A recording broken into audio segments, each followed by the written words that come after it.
Our outfit fought in combat against the Nazis. We liberated the Gunskirchenlager concentration camp, a sub-camp of Mauthausen. Entering that camp was the most horrific sight I've ever seen or ever hope to see the rest of my life. It did happen, and it can happen again.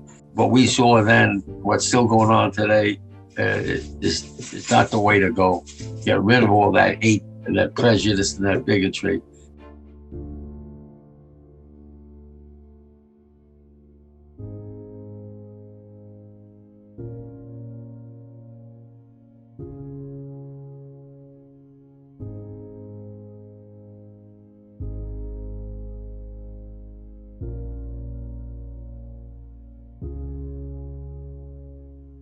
Hello everyone, my name is Simon Berkson and I am the chairman of the Auschwitz Jewish Center Foundation, and I'd like to welcome you this year to this special event to celebrate the AJC's 20th anniversary. The AJC is a unique global institution located in Oświęcim, Poland, or as the world knows it today, Auschwitz, Poland. The center serves as a museum, a synagogue, and a study center whose purpose and mission is to use the profound history of Auschwitz to ensure a more tolerant and understanding world. Over the past 20 years, the Auschwitz Jewish Center has served as the epicenter of learning, reflection, and prayer to not only commemorate the Jewish community of Oświęcim, but also expand beyond its walls and share a profoundly significant message. Though we may be different in our beliefs, our race, our religion, we are all one humankind. If the past year has taught us anything, it's that we must learn to appreciate each other and coexist. Tonight, you'll have the opportunity to hear the impact of one of the Auschwitz Jewish Center's signature education programs, the American Service Academies program. Since 2004, this program has brought together a group of military cadets and midshipmen, our future military leaders, to learn about the past through the AJC so they can most effectively lead into the future. We are also honored to hear reflections from a World War II American liberator, a friend of mine, Alan Moskin. And Alan will share stories about his experiences liberating the Gunskirchen concentration camp, a sub-camp of Mauthausen, where both my parents were liberated from. It's a truly profound and important experience to hear. We're living through instrumental times. Whether we look at the past year of civil unrest or the current events occurring as we speak regarding anti-Semitism, now more than ever, we must support programs like the Auschwitz Jewish Center to guarantee we find solutions to the issues that we face as humanity.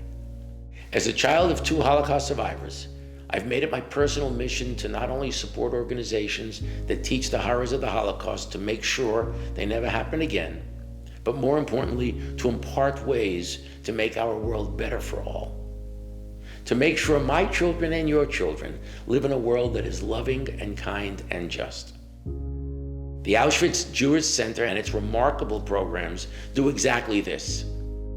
In addition to our American Service Academies program, the AJC also leads a program for police officers from the European Union, from Germany, from Iceland. We teach them about the history of anti-Semitism and the Holocaust. And just as important, we try to teach them the current role of police today in combating hate crimes. I never would have imagined that we'd again be witnessing such frightening acts against Jews as we're seeing today. I implore you to join me in supporting the Auschwitz Jewish Center so we can do our part to fight anti-Semitism and use the past to educate, transform, and heal the future of all people.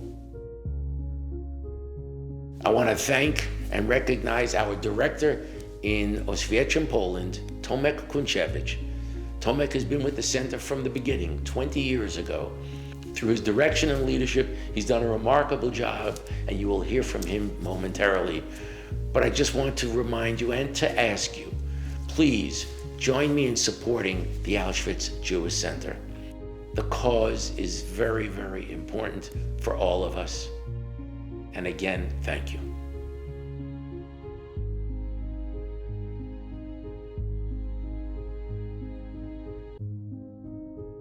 Thank you for joining us for this special 20th anniversary program to celebrate this significant milestone.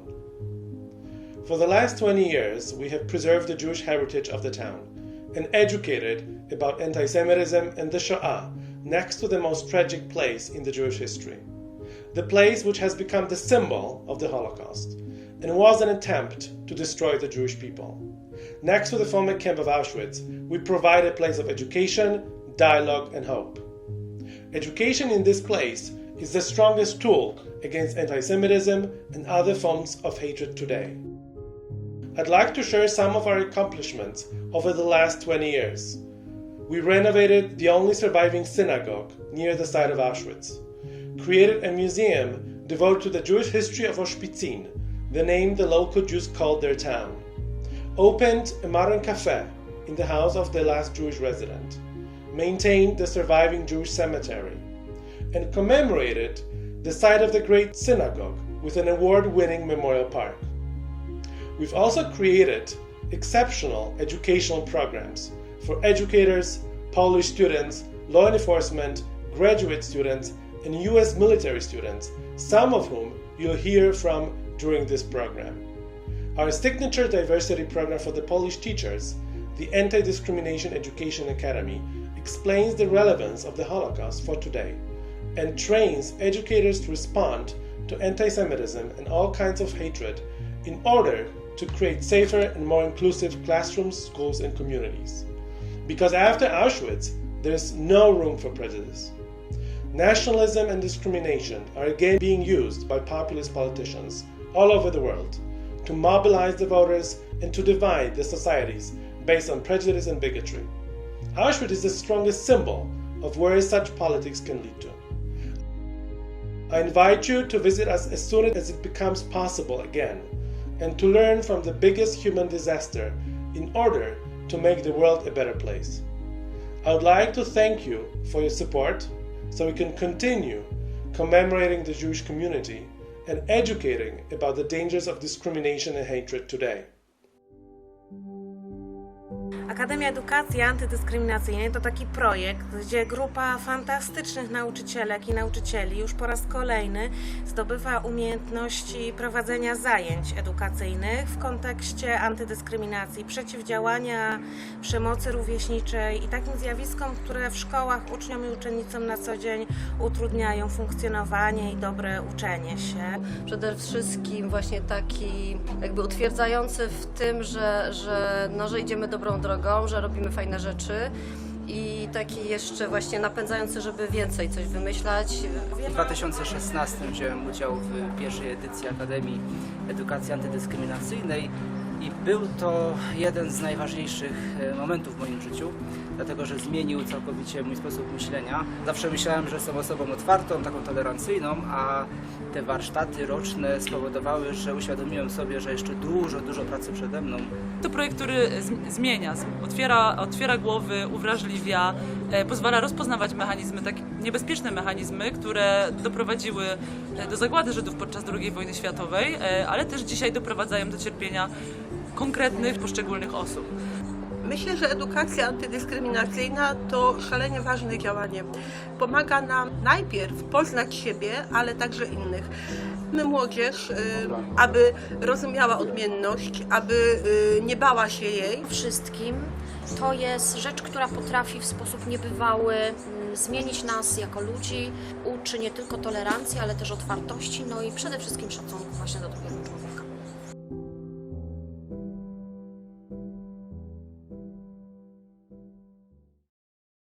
Hello, I'm Jack Klieger, President and CEO of the Museum of Jewish Heritage, a living memorial to the Holocaust.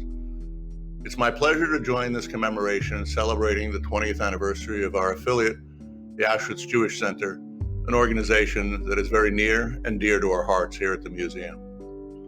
For 20 years, the AJC has flourished and expanded beyond its walls to reach many organizations across Europe, across America, and around the world, educating people about the Holocaust, about anti-Semitism, and perhaps most importantly, sharing actionable tools and steps people can take to ensure a more peaceful and tolerant world.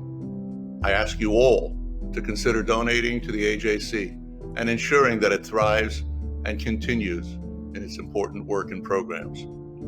I'd particularly like to thank the AJC Board Chairman, Simon Berkson, the members of the Board of Trustees of the AJC, and Yael Friedman for their ongoing efforts in supporting the AJC and in support of this event. Thank you. Hello, Shalom. I'm Dr. Ruth K. Westheimer, and please support the Auschwitz Jewish Center for their 20th anniversary.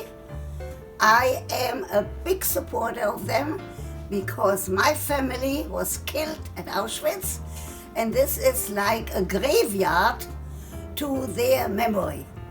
So all the very best to you, and I will see you soon. I'm Dr. Ruth K. Westheimer. Shalom. We teach the Holocaust, and especially about Auschwitz, to teach the lesson of what hate and anti-Semitism can do. The crematoria, the gas chambers in Auschwitz, did not begin with bricks. They began with words, with evil words, with hateful words. These words became gas chambers because of the absence of words. Good words, words of saying no. Jewish tradition teaches us that life and death is in the power of the tongue. Words can kill, but words can heal. So for the sake of history, but more so for today and the future, we need the Auschwitz Jewish Center. The AJC for over 20 years has taught the lessons of what hate and anti-Semitism can lead to. The AJC is a destination, it's a platform for future leaders, for students, for teachers, for military cadets, and plain people who come as tourists who visit Auschwitz. It is a place of study, of introspection, and it is an organization and institution that can inspire people to make a difference in the struggle against hate, in the struggle against anti-Semitism. AJC needs your support, so please be there. I'm Aline Schwartz, the widow of Fred Schwartz, who is the founder and president of the Auschwitz Jewish Center. As a child growing up in the Bronx during World War II, Fred followed the Allies' movements throughout Europe closely. As an adult, he felt compelled to visit the site where so many lives ceased to be and visited the Auschwitz-Birkenau death camps. He felt the faithlessness of the victims and that the number lost was too large to digest. In addition, he observed that there was no signage that explained that people once lived and loved across the small river from the camp in Oświęcim. His goal was to find a way to illustrate the lives of those lost, to allow others to see, hear, and feel that each life in this vast number was an individual with a story of his own or her own. Over the course of many years, he, Jim Schreiber, and Daniel Eisenstadt met with the town's political and religious leaders and worked with the Polish, Israeli, and American governments, all leading to the founding of the Auschwitz Jewish Center. Today, we celebrate the Auschwitz Jewish Center's 20th anniversary. The AJC is a beacon of light because of the many talented and generous visionaries.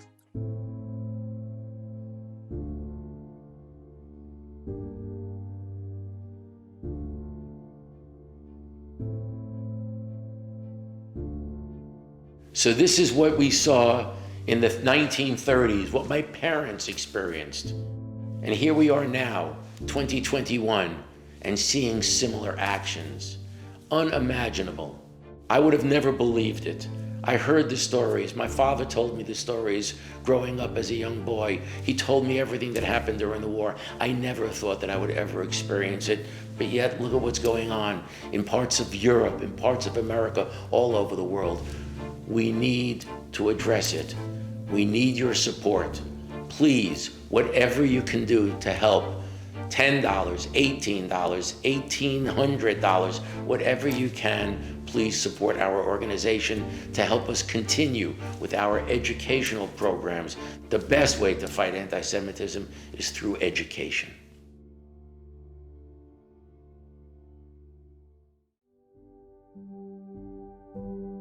The Cadet Scholar Program was our signature program over the years, and it came about as a result of the view that the German army had played a significant role in the Holocaust. And the question was, how could this very professional army be involved in the killing of children and women and civilians? And the answer was it lacked a moral center.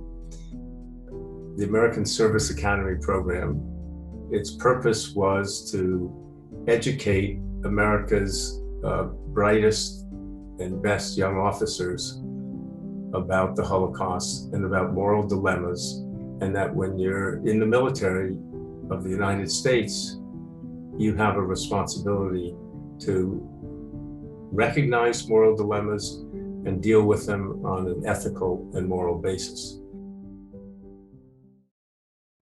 Hello, my friends. My name is Jake Aaronreich. I'm a first-generation American child of Holocaust survivors. You may know me from my show, A Jew Grows in Brooklyn, in which I tell my family's story and their friend's story and my story. You know, as much as I tried to fit in as a young man in Brooklyn growing up, you always had that story of my parents' survival in the background. You know, we'd be playing on our block. We'd all get called in for dinner. It would be Gary, Mark, Steven, Yankee. You know, I played baseball. I remember watching my first baseball game with my dad on TV. He turned to me, he said, "No, Yankele, what kind of game is this baseball? 2 people play and 8 people watch." So the history was never far away. Of course, those are the lighter moments of the history, and they were the darker moments. I remember seeing my mother cry, lighting Shabbos candles, or hearing my father cry through the locked bathroom door in Brooklyn. It's so important for me to share those stories in the hopes of making a better world, in the hopes of teaching through history. And I do it through entertainment because that's what I do. But the other very important way to do this, to share these stories and try to improve the world through them, is through education. And one of the most important organizations that I've come across in terms of education is the Auschwitz Jewish Center. I've been a supporter for many, many years, and the work that they do is incredibly important. So please, my friends, I urge you to join me in supporting the Auschwitz Jewish Center. So please give anything you can. Help me, join all of us in trying to make a better world through the history of what our people have gone through. So sein mit Mazel und gesinnt, or as my father used to say, let peace be everywhere. God bless you. Thank you for helping support the Auschwitz Jewish Center. My name is Shiri Sandler. I'm a board member of the Auschwitz Jewish Center Foundation. I was the longtime U.S. director of the AJC, and I'm the grandchild of Holocaust survivors from Germany and Poland. Directing the AJC's American Service Academies program was by far the best part of my job. The program teaches them about Jewish life, the Holocaust, and military ethics, but it also teaches them about the antecedents to genocide, racism, bigotry, and unchecked nationalism, and about genocide taking place today. As my grandmother told me, this isn't just the Jews' story or the Jews' responsibility. The Holocaust is a human story, and standing up to hatred and remembering the Holocaust is a human responsibility. This is what the Auschwitz Jewish Center does. For me, working with the Auschwitz Jewish Center is how I honor my grandmother and all the other survivors I've known and loved. I couldn't rebuild her past, but I can help the AJC instill it in the minds of cadets and midshipmen and make sure that when they lead, when they fight, they remember the despair they felt walking in Auschwitz. They remember the need they felt to honor the disappeared when cleaning the Oświęcim Jewish Cemetery. They remember that every survivor they met lost an entire world that they had loved. I believe this is how we continue our history how we ensure the victims and their stories won't be forgotten or dishonored. We teach them.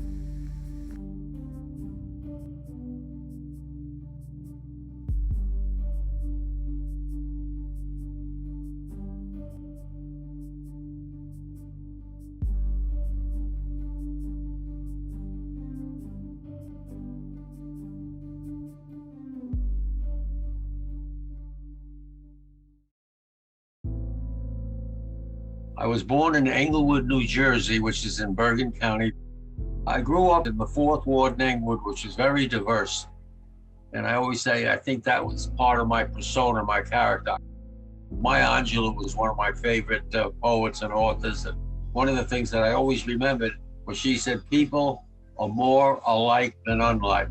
I like to say people are more alike than different. And I learned that at an early age. I was a Jewish kid that had a lot of Catholic friends, Protestant friends, was a Muslim girl. There was somebody from Ireland, from India. My father used to say, when you get a cut, what's the color of the blood? Red, isn't it? And he says, your friend, red? You know anybody that bleeds anything other than red blood? During World War II era, every male that turned 18 were told to report for a physical exam. And you went for a physical, which I did up there, passed the physical, and then I was drafted into the United States Army and went through basic training down in Camp Landing, the northern part of Florida, for 3+ months of infantry basic training. I never had a gun in my hand before. Was learning how to kill or be killed, how to survive in combat. Our outfit fought in combat against the Nazis, the German Wehrmacht, and the Rhineland campaign, and then the Central European campaign.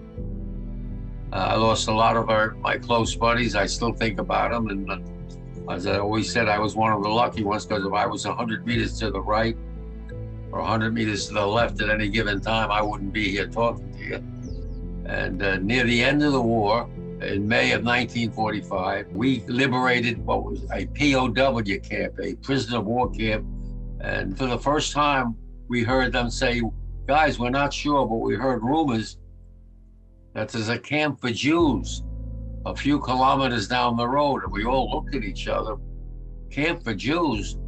We didn't know about them. We know Hitler wasn't crazy about Jews, but concentration camps, we didn't know anything like that. So we figured, well, maybe it is a rumor. We were ordered to go toward Linz in Austria. And the thing that I remember being in the forest, it was a damp day, and all of a sudden, the most offensive, nauseating stench. It was a smell. Any liberator tell you, it's a stench that hits you the first thing. What is that freaking smell? Woo, you couldn't breathe. It was so powerful. And then through the trees, we saw it looked like a compound of village. As far as you could see, thousands of meters of barbed wire and fence, and that was the Gunskirchen Lager concentration camp, a sub-camp of Mauthausen in Austria.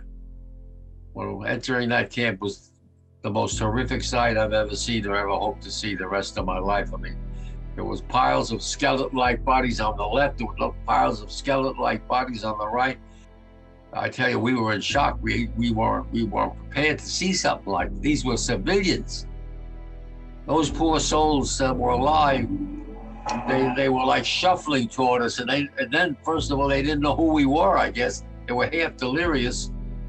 And then I think my lieutenant was the first one who saw some of the Jewish stars that were kind of knitted on the uniform, whatever they were wearing. So he said, they must be Jewish. And he looked at me, Moskin, he knew I was Jewish. Can you speak Yiddish or Hebrew? I couldn't speak the language. For some reason, I was able to shout, Ich bin auch a Jud. I am also a Jew. And it just came out of me. When I said that for the first time, there were some smiles at the Gunskirchen Lager. And I always tell the story, this elderly man, he weighed 70, 80 pounds with like a bag of bone. When I said I was an American Jewish soldier, he said, Jud, American, danke, he kept saying, and then he was praying dialects, and we didn't know the dialect, looking skyward. And then he came toward me, and I never forgot that he went down on his knees, and he started kissing my boots. and my boots were caked with feces and blood and mud and vomit. And I remember bending down and I picked him up under the armpits. So as he came up toward me, God help me again, I told you that the stench was so powerful. I always wanted to pull away, but he put his arms around me. And as he came up, there were these open, pussy, festering sores. He had all the way down the back of his neck. I know this is gross, but out of those sores, pussy sores, lice was crawling. Now and the smell, but he had his arms around me tight, and he kept saying, and then I felt his tears on my cheek. And he was saying, Danke, Americana, Jude. Thank you, American Jews. And then we were ordered to check out the barracks, the upper and the lower, as far as you could see, hundreds, thousands of meters. You went in there, poof, I get it, the stench. And there were dead bodies all over the place. And those who were alive was almost like sitting on the dead bodies. And they were looking at us and saying, constant, helfen Sie mir, help me, help me. You couldn't stay in there. I was going to pass out from the stench and the dead bodies. And I came out. I remember screaming, medics, medics, medics, get up here. These medics was just young fellas like myself, you know. They weren't prepared for these thousands and thousands of individuals dead or half dead or dying as we were looking at them. They did the best they could, but it was an awful, awful scene. It's something I can never, ever forget. I remember my captain screaming with a walkie-talkie to the rear, get help up here, damn it, there's people dying as I'm talking to you. We need help. You know, doctors, get up. Because we weren't prepared for something like this. And we did the best we could to try to help as many as we could. I think about it every time I talk about it like it's happening all over again. I want these young people that I speak to, mostly the middle school, the high school, the colleges, I want them to know there was a Holocaust. These deniers are out there left and right saying that the Jews made it up. You think I'm making something like this up? I mean, come on. There was a Holocaust, I bear witness, and everybody I speak to, I tell them, I want them to bear witness for me and my buddies when we're gone, when these deniers come out of the woodwork and say, you heard somebody that was there. It happened, and you got to make sure it never happens again. And that's why I'll continue to speak. I'm going to be 95 in a couple of weeks, but I'm going to keep doing it as long as God gives me the strength, okay?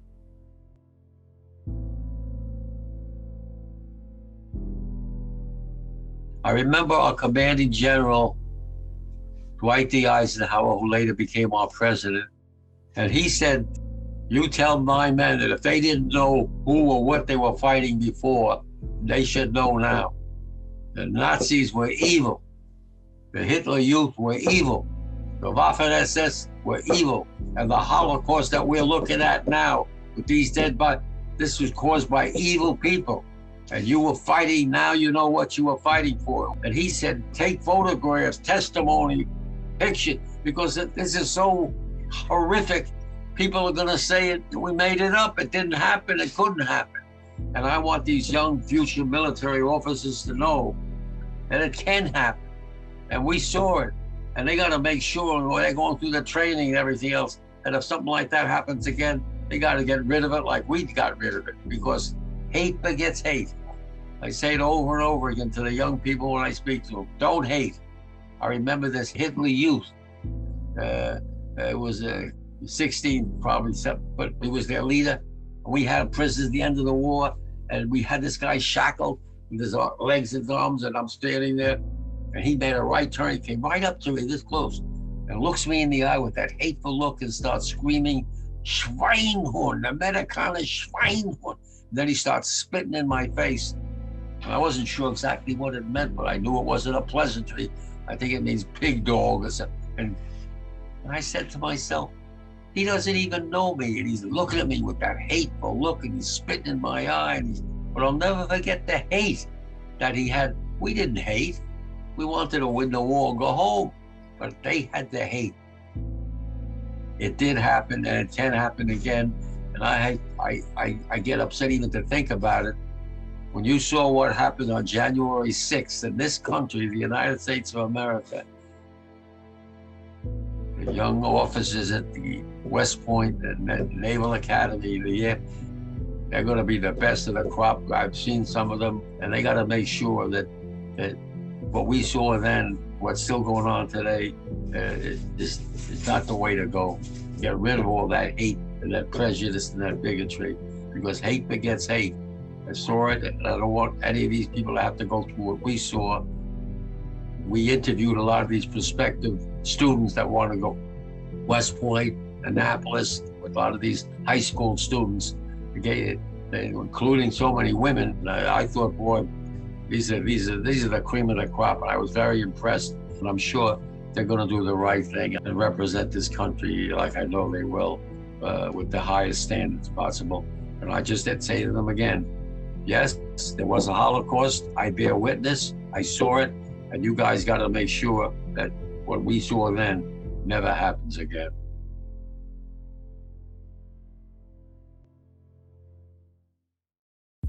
I've had the pleasure of running the American Service Academies program for the last several years. This program is a 16-day educational initiative for a select group of cadets and midshipmen from the Academies of the United States Military, Navy, Air Force, and Coast Guard. The cadets and midshipmen study the Holocaust, contemporary mass atrocity, and related moral and ethical dilemmas. The program educates about the past, but also stimulates dialogue about history's relationship to the present and future. In this program, future military officers have a unique learning experience that extends beyond the classroom. The program begins in the US, where the cadets and midshipmen learn about Jewish life, the Holocaust, and modern genocide from scholars, survivors, and exhibitions at the US Holocaust Memorial Museum in Washington, D.C., and the Museum of Jewish Heritage in New York City. They then spend 10 days in Poland, touring Jewish heritage sites, visiting museums and memorials, meeting with a survivor, a veteran, or a rescuer, and visiting the sites of Auschwitz-Birkenau. The American Service Academies program helps prepare them to become ethical leaders. Hi, my name is Evan Kowalski. I graduated from West Point in 2014, and I attended the American Service Academies program in 2012. It's hard to believe that that trip was 9 years ago, and I can't begin to express the level of impact that it had on my personal life and my professional and academic career. It's difficult to pinpoint my favorite memory from the trip, but I know that I gained many close friends who I still speak to today from the various service academies. It was also awesome to see Poland, where my grandparents are from. But ultimately, the trip opened my eyes to many hard truths, and it helped me reaffirm my decision to serve. One of the hardest lessons I learned was that ordinary people are typically the ones who perpetrate mass atrocities, and that was really hard for me to come to grips with. But it helped me realize that I could serve my country and do anything I could to prevent mass atrocities like these from happening again. After the trip, I became really interested in the Holocaust and other genocides and related topics, and through West Point and Dr. Fry and the Center for Holocaust and Genocide Studies, I was able to continue pursuing these topics. After graduating, I had the privilege of serving overseas in Germany, where I was able to apply these topics and these lessons learned. I was able to coordinate and host various events to include Holocaust observances, where I could share these lessons with the military community. I had the opportunity to present my senior thesis at the Bergen-Belsen concentration camp. And also, I was able to coordinate a staff ride for my unit, taking about 80 soldiers and officers to various sites to include Nuremberg and Auschwitz. And actually, Maciek, who I met through the American Service Academy program, was able to help me coordinate a lot of the details for that trip. And I truly appreciated that as well.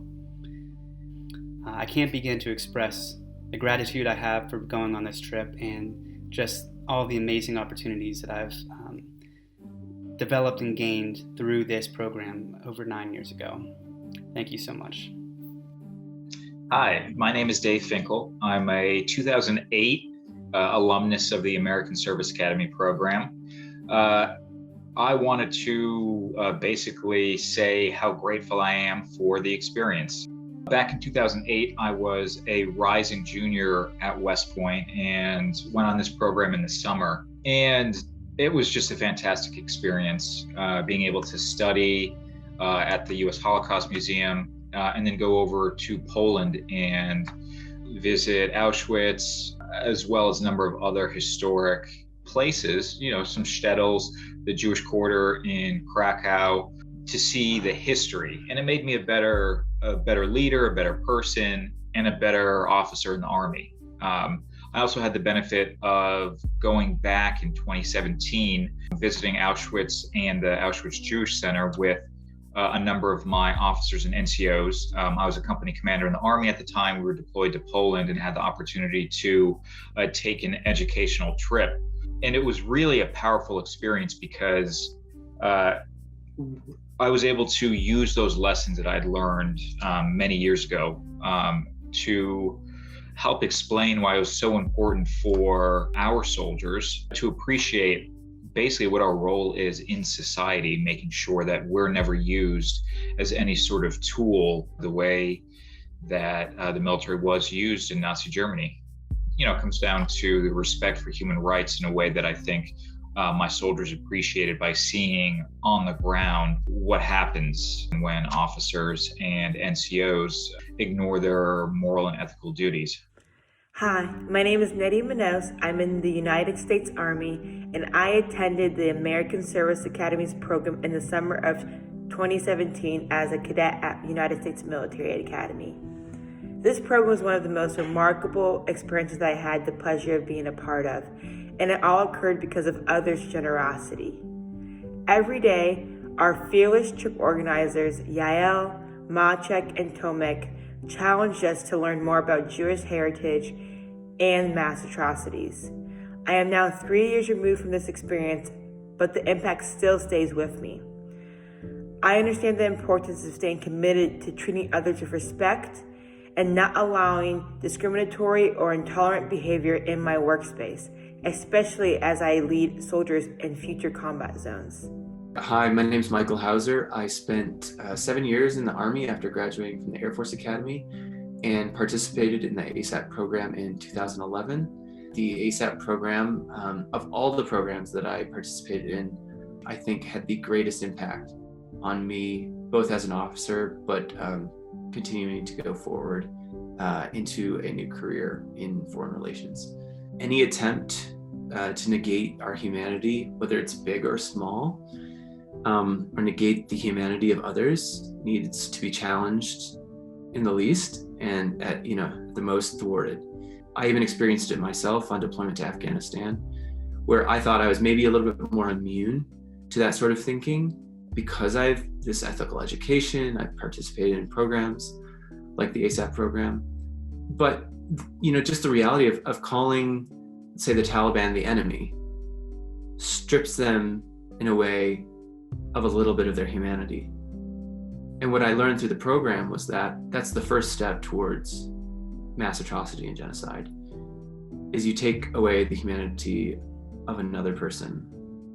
I think preventing war crimes and atrocities, it always starts before you ever deploy. It starts before you go to theater. The time to start ethical education is always today, not tomorrow or not next week. What the program gave me was the experience of really seeing, if we don't adhere to these values, and if we're not constantly on guard, that this is the result. And so to walk the grounds at Auschwitz, to meet with survivors of the Rwandan genocide, and to have really engaging discussions, I think it kind of took the conversation outside of just a strictly academic setting, and it made it more real and apparent. So, I mean, the Holocaust it's terrible, but it's so important to see what can happen when leaders across both the military and the political organizations of an entire nation can let those standards slip. And so, yeah, we shouldn't think ourselves immune from those same sort of atrocities that occurred in the past. I hope we've inspired you. If we've brought some tears to your eyes, that's okay also. When I think of my parents and I think of the stories my father used to tell me, tears come to my eyes also. After all of these years. But I implore you, please, it is important. Let's not just sit by idly and do nothing. Please help us help you. Help us help the world in our own little way. Every little bit helps. Please support the Auschwitz Jewish Center Foundation. I want to thank all of our speakers. I want to especially thank Tomek in Poland, who keeps the fort under control on a regular basis. Tomek, we look forward to seeing you this summer once travel restrictions are eased. Everyone, please stay safe, stay healthy. Let's continue together our fight against anti-Semitism. Please support the Auschwitz Jewish Center Foundation. Thank you for watching. Thank you for your support.